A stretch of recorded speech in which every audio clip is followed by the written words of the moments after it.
Kaduthuruthy Poozhikol saint Martha's U P സ്കൂളിന്റെയും saint Luke's L P സ്കൂളിന്റെയും 75ാം വാർഷികത്തോടനുബന്ധിച്ച് ഒരു വർഷക്കാലം നീണ്ടു നിൽക്കുന്ന കർമ്മ പദ്ധതികൾ നടപ്പാക്കുന്നു. ഔഷധ സസ്യത്തോട്ട നിർമ്മാണത്തിനും പച്ചക്കറി തോട്ട നിർമ്മാണത്തിനും തുടക്കം കുറിച്ചു.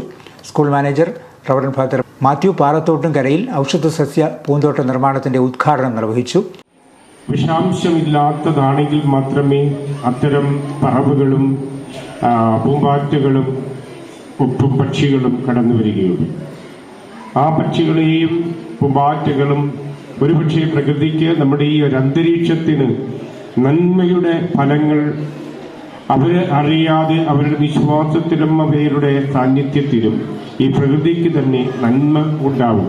ആ നന്മ നമുക്ക് മനുഷ്യരുടെ ആവാസത്തിനും ആരോഗ്യത്തിനും തുടർന്നുള്ള നല്ല ചിന്തകൾക്കും പര്യാപ്തമായ രീതിയിൽ ഈ പ്രകൃതിയെ രൂപപ്പെടുത്തുക എന്ന ലക്ഷ്യമാണ്. അപ്പോൾ നമ്മുടെ സ്കൂളിന് ചുറ്റും നല്ലൊരു അന്തരീക്ഷം സൃഷ്ടിക്കുക എന്ന ലക്ഷ്യത്തോടെ ഈ ജൂബിലി കമ്മിറ്റി എടുത്ത നല്ല തീരുമാനങ്ങളുടെ ഭാഗമായിട്ടാണ് ഈ ഔഷധ സസ്യ നിർമ്മാണ പ്രക്രിയ നമ്മുടെ ജീവിതത്തിൽ അല്ലെങ്കിൽ നമ്മുടെ ഈ സ്കൂളിന് ചുറ്റും വയ്ക്കുക.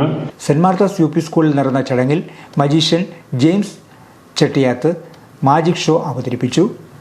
ചടങ്ങിൽ ജൂബിലി കൺവീനർ ജോയ്സ് തോമസ്, പ്രധാനാധ്യാപിക ഷാൻഡി സനൽ, PTA പ്രസിഡന്റ് ഷിജു കുര്യാക്കോസ് എന്നിവർ പ്രസംഗിച്ചു.